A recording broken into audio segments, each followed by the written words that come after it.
Hi everyone. Sorry for changing the language to English. Despite my very Finnish sounding name, I'm actually from Sweden, so I haven't managed to master Finnish yet. Probably never. But anyway, we're here to talk about China and e-commerce opportunities in the world's largest e-commerce market. Why are we talking about e-commerce? I think it's pretty clear. Nowadays we have a shift in consumer behaviors, and because of that, companies need to adapt. And we've seen many other industries already taking up on these new sales channels opportunities, such as electronics, clothing, and toys, for instance. But generally speaking, and this is not only for Finland, food and beverage manufacturers have been quite slow at grabbing these opportunities. However, with the consumer behavior shift, there is no way to ignore e-commerce anymore. And I don't think e-commerce is a fad, I think it's here to stay. And we see a strong development being led from Asia. They're sort of setting the trends in the development of e-commerce, and very much coming from China. Not so surprisingly, because China is home to some of the world's largest e-commerce players. Alibaba Group, I think you've all heard of, as well as JD.com. And China remains the world's largest market, and I think I saw some fresh numbers today saying that nowadays around 16% of all retail comes from e-commerce in China. When I lived in China between 2006 and 2015, when I left around 2015, e-commerce accounted for about 10% of all retail transactions. So you can see the growth is quite fast, only within a few years. What is the reason for e-commerce growth, and why is it happening so fast? Well, internet penetration is one thing in China, and still internet penetration is at 54%, so that speaks volumes of the growing potential. Then of course we have a growing middle class who is increasing their disposable income all the time, as well as improving logistics and infrastructures. In terms of food, what are the opportunities? Actually, the opportunities are quite good. When I lived in China, I wouldn't dream of going to the supermarkets, at least not during my last few years. I could order everything delivered to my door. I ordered it in the evening, and the next morning I got fresh eggs to my doorstep. Great, right? And around 40% of Chinese buy their food online in this way. Of course, a lot of food purchasing is also ordering from restaurants and such. Compare this to the US, for instance, where consumption is at around 10%. The product categories are, of course, dominated by dry and packaged food because of the shelf life and also maybe the cold chain issues in terms of logistics and deliveries. However, the fastest growing categories in food are fresh fruits as well as fresh food, such as fresh meat and seafood. And why are Chinese buying imported food? Well, I think most of you might have heard of the baby milk formula scandal in 2008. It's a really, really horrible one. And unfortunately, that is not the only scandal in China. There's been everything from rat meat posing as lamb meat and so forth. So in general, there is like a lack of trust for domestic produce in China. And as many of the consumers, the online consumers in particular, are women, maybe buying food for the whole family, including their children, they want to ensure that they're buying safe food. And that's when they're looking at imported food. And I think here is a really, really great opportunity, because Esa's presentation, which was of course in Finnish, but I've heard it many times in English, sort of emphasized all the cornerstones of Finnish food being safe, fresh, and very pure. In terms of what Chinese people are buying online, as you see, food is maybe not the most bought category. Clothing and apparel is still number one. But when you look at frequency in terms of purchase, you see that the frequency for buying food is much higher. So this also speaks to the potential. In terms of where they're buying from, China is strongly dominated by marketplaces, and I'll explain the difference between marketplaces and a .cn store in a bit. Like I mentioned before, Alibaba Group controls around 58 to 60%, I think it's up to today, of the B2C transactions, and they have around 400 million consumers. JD.com is now at around 25%. So I think you can say these two players dominate the B2C transactions in China. Then there's of course also like a smaller number of players, but if we look at players like Amazon, that we think is huge here in the West, it's a very, very small player in China. In terms of marketplaces, that means that you actually open a store on an existing platform such as JD.com or Alibaba's Tmall or Tmall Global, for instance. The difference between setting up a store in a marketplace and setting up your own, let's say, H&M.cn store is that the consumers are actually at the marketplaces. So, around 90% of all sales are taking place here.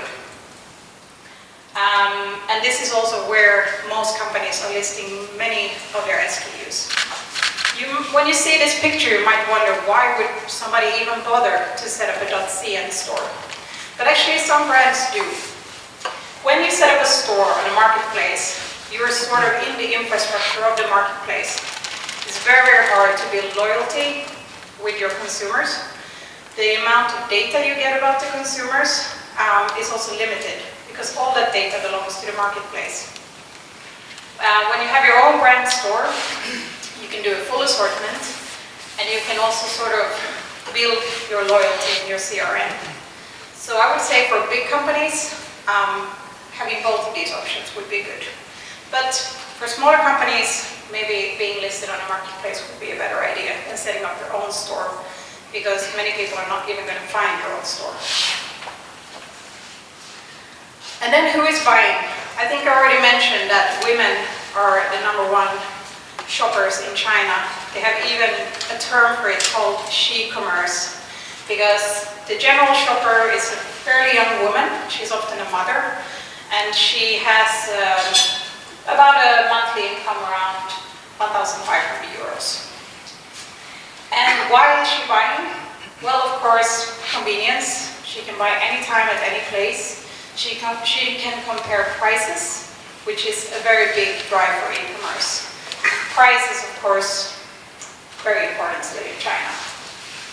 She has greater assortment to choose from. And then, of course, there are the customer reviews. A lot of Chinese listen and read customer reviews. And all the sales data on, for instance, Tmall is transparent. So a consumer can go in and see how many people have bought this carton of milk and what are the consumers saying about the milk. So if there's a bad review, obviously not so good.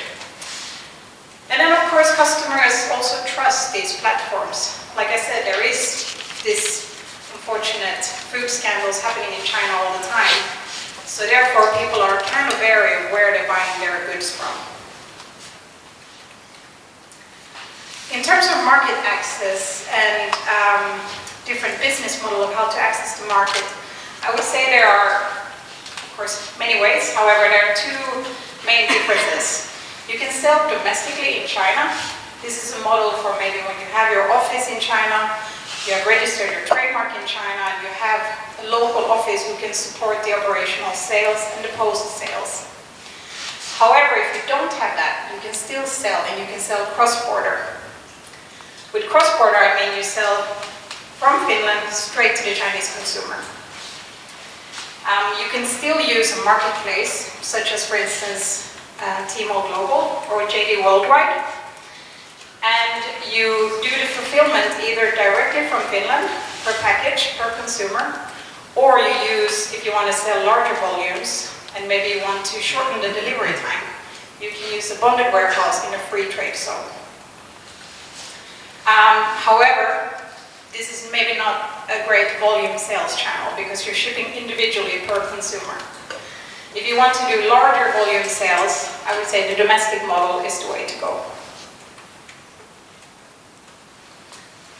Who is selling? Well, a lot of companies, and we're very happy to see that there's also Finnish companies selling online in China. Earlier this fall, we saw Valio opening their flagship store on Tmall. Tmall is domestic e-commerce. So that means that Valio has their own office and they have their own stock in China and they're shipping directly to the consumer from a warehouse in China.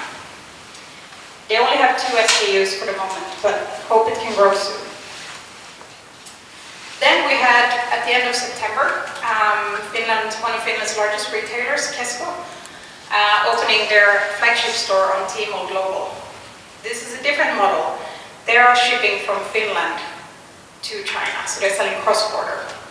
Because Kesko doesn't have any stores in China. So this is a way to sell individual package, and I know that they're using a bonded warehouse because they want to keep the delivery times short to get better customer reviews and get more frequency in terms of purchase. We call Kesko because Food from Finland have been working with them for a while, and we're very happy to call them a sort of a door opener for SMEs. Setting up your e-commerce business in China can be difficult, it can take time, and it takes investments, of course, as well.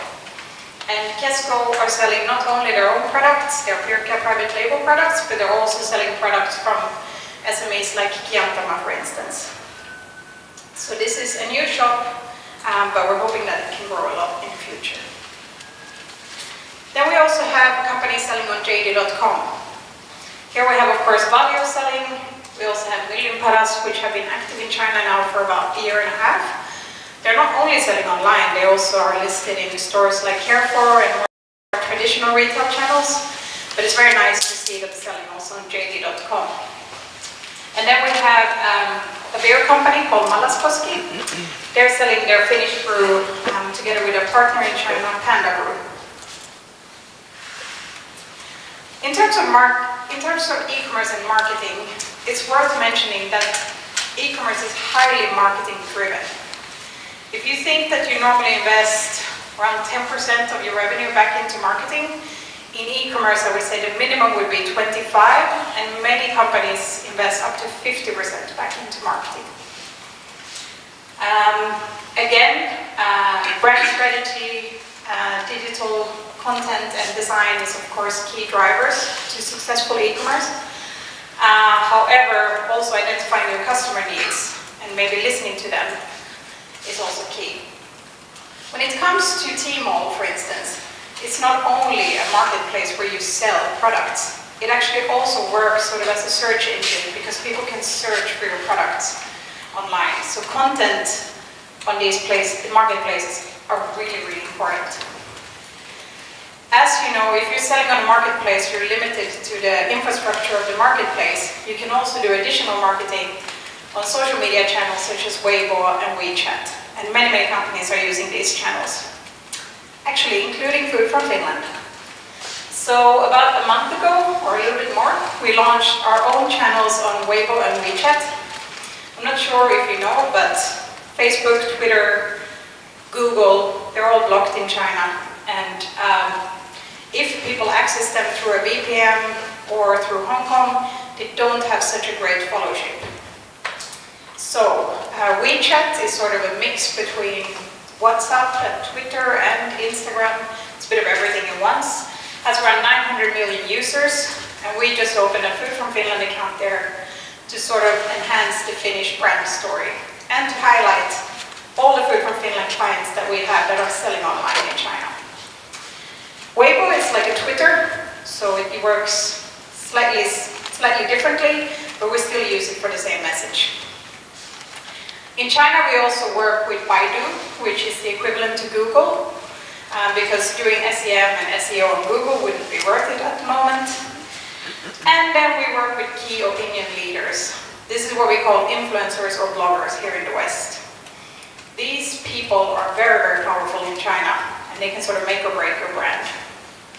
And then, of course, we're also hoping to continue doing online promotions together with JD.com as soon as we get more Finnish food companies selling using those channels. So, some things to consider before starting investing into e-commerce, because I would say it's not something that you just do overnight.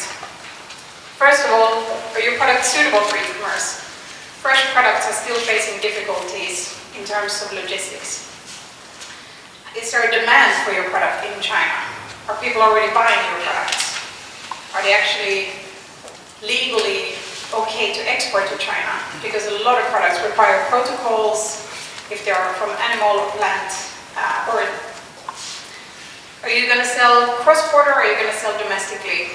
Do you have the investment to set up your own office in China? That would, of course, be the best way. And then, of course, what kind of business model you're going to do. your brand and your story. Because, like I said, these are key for actually succeeding with e-commerce.